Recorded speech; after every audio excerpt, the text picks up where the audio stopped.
تازه طالبان څنګه او ولې پاکستان ته غوسه شول؟ پاکستان بیا تازه څه ویلي دي؟ پوره جزئیات یې هم دلته راسره وګورئ. د اسلامي امارات ویان ذبیح الله مجاهد له ملي تلویزیون سره په خبرو کې د پاکستان دفاع وزیر خواجه محمد آصف وروستۍ څرګندونې بې بنسټه بللي او ویلي دي چې دا ډول څرګندونې له خپل مسؤلیته تیښته او د خپلو ستونزو توجیه کول دي.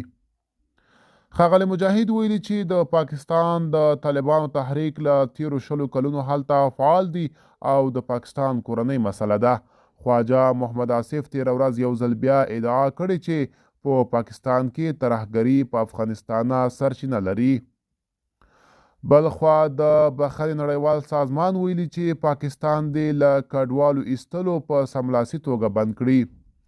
د بخښنې نړیوال سازمان د پاکستان د نوي حکومت له پریکړې اندېښنه ښودلې او له دغه هیواده یې غوښتي چې د افغان کډوالو ایستل دې ژر تر ژره ودروي.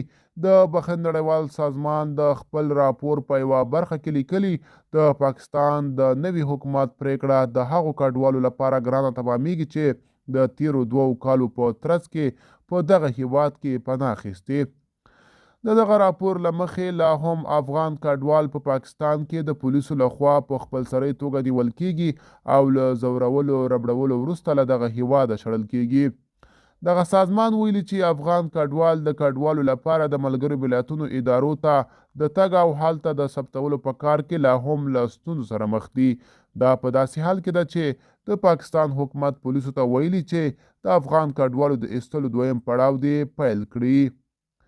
ملګرو دا به زموږ چمتو شوی ویډیو د لا ښکلو ویډیوګانو لپاره موږ سره پاتې شئ. تر بیا ښه وخت، ښې چارې.